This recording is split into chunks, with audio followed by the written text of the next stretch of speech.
In this bulletin, the New South Wales-Victoria border reopens for the first time in over 4 months.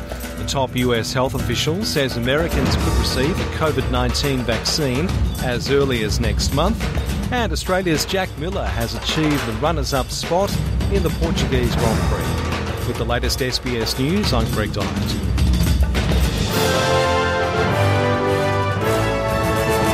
The New South Wales-Victoria border is now fully open for the first time in over 4 months. Qantas and Jetstar are operating 17 return flights between Sydney and Melbourne today, carrying around 4,500 passengers.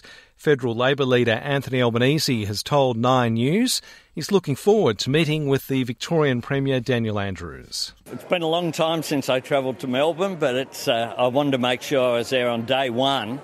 Essentially say thank you to Victorians for keeping themselves safe, but also keeping the country safe. Victoria has recorded another day without a new coronavirus case or death as outdoor mask-wearing rules are relaxed.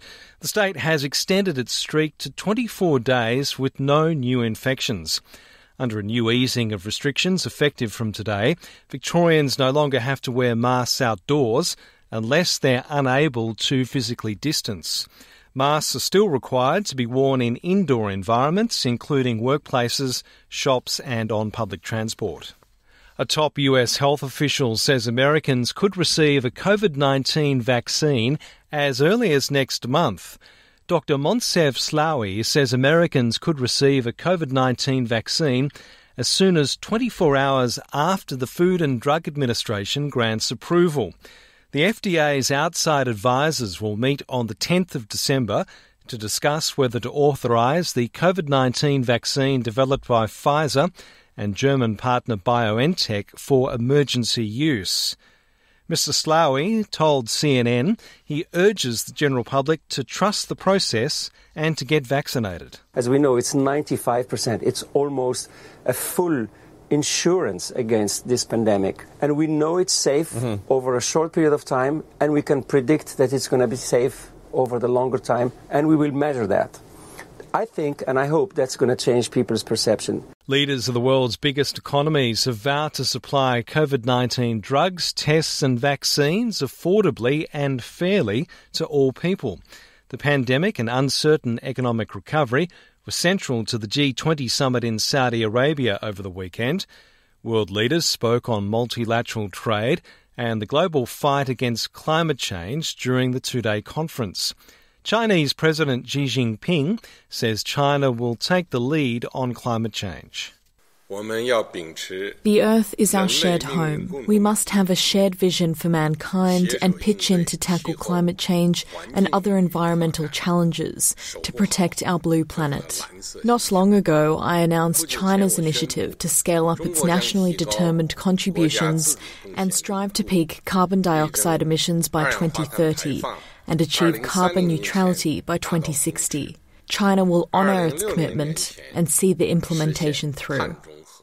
As President-elect Joe Biden promises to re-enter the United States into the Paris Climate Agreement, President Donald Trump is defending his decision to withdraw.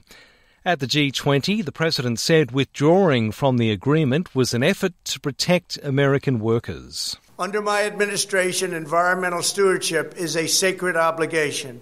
Over the last 4 years, we have made incredible strides to ensure that the United States has among the cleanest air and cleanest water on the planet. The Paris Accord was not designed to save the environment. It was designed to kill the American economy. And briefly in sport, Australia's Jack Miller has achieved the runners-up spot in the Portuguese Grand Prix. Well, now today's weather. Perth, sunny and 35. Adelaide, partly cloudy, 24. Rain easing in Melbourne, 20. Partly cloudy for Hobart, 20 degrees. Showers or storms in Canberra, 24. Similar conditions in Wollongong, 26. Sydney, a shower or two, a possible storm, 29. Newcastle, much the same, 34. Brisbane, sunny and 32. Cairns, mostly sunny, 32 degrees. And Darwin, a shower or two with a possible storm, and 35. I'm Greg Dyatt, and this is SBS News.